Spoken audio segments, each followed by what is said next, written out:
ചരിത്രത്തിൽ രാജ്യങ്ങൾ തമ്മിലുള്ള പോരാട്ടങ്ങൾ നമ്മൾ കണ്ടിട്ടുള്ളത് അധികാരം, അതിർത്തി, ഭൂമി, എണ്ണ അല്ലെങ്കിൽ സ്വർണ്ണ നിക്ഷേപങ്ങൾ എന്നിവയ്ക്ക് വേണ്ടിയാണ്.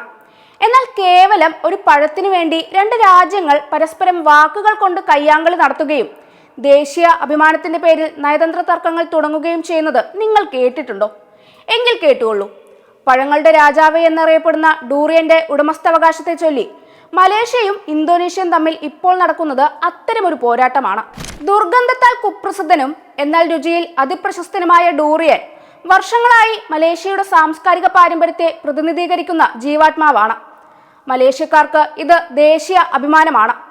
ആ കിരീടം ഔദ്യോഗികമായി തങ്ങൾക്ക് അവകാശപ്പെട്ടതാണ് എന്ന് മലേഷ്യ പ്രഖ്യാപിക്കാൻ ഒരുങ്ങുമ്പോഴാണ് ഞങ്ങൾക്കാണ് കൂടുതൽ അവകാശമെന്ന് പ്രഖ്യാപിച്ചുകൊണ്ട് ഇന്തോനേഷ്യ രംഗത്തെത്തിയത്.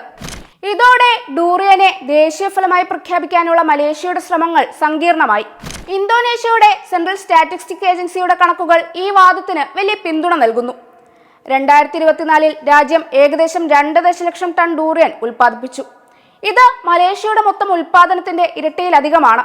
ജാവ, സുമാത്ര, കലിമന്തൻ തുടങ്ങിയ ദ്വീപസമൂഹങ്ങളിലെ സമൃദ്ധമായ കൃഷിയാണ് ഇന്തോനേഷ്യ ഡൂറിയൻ ഉൽപാദനത്തിന്റെ ഭീമനാക്കി മാറ്റിയത്. ഡൂറിയനെ ചൊല്ലിയുള്ള ഈ തർക്കം ഭാവിയിൽ ഇരു രാജ്യങ്ങളും തമ്മിലുള്ള വ്യാപാര ബന്ധങ്ങളെയും നയതന്ത്രത്തെയും പോലും ബാധിച്ചേക്കാം. വെറുമൊരു പഴത്തിനായുള്ള ഈ പോരാട്ടം രാജ്യങ്ങളുടെ രാഷ്ട്രീയത്തിലും സംസ്കാരത്തിലും എത്ര വലിയ സ്വാധീനം ചെലുത്തുന്നു എന്ന് ഇത് കാണിക്കുന്നു. എന്തായാലും പഴങ്ങളുടെ രാജാവ് ആരുടെ ദേശീയ ചിഹ്നമായിരിക്കുമെന്ന ചോദ്യത്തിന് ഉത്തരം കണ്ടെത്താൻ മലേഷ്യയും ഇന്തോനേഷ്യയും മികച്ച രാഷ്ട്രീയപരമായ നീക്കങ്ങൾ നടത്തേണ്ടി വരും.